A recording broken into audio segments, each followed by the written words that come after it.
Hello guys, welcome to how to log in a number in Excel.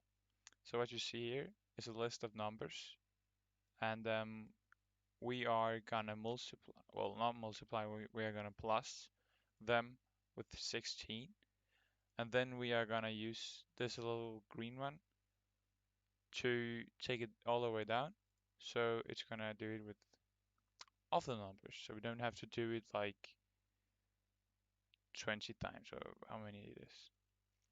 So we are gonna say equal to, and then we are just gonna click on the cell that one is in. Then we're gonna put plus the cell where 16 is.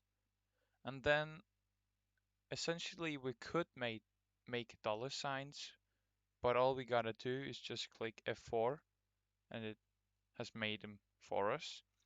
So now you just click enter and you can see 1 plus 16 is 17. If we take it down, it should say 21 because 5 plus 16 is 21. As you can see there, we have made it. So that's how you log in a number in Excel. I hope you enjoyed it and we'll watch the next video.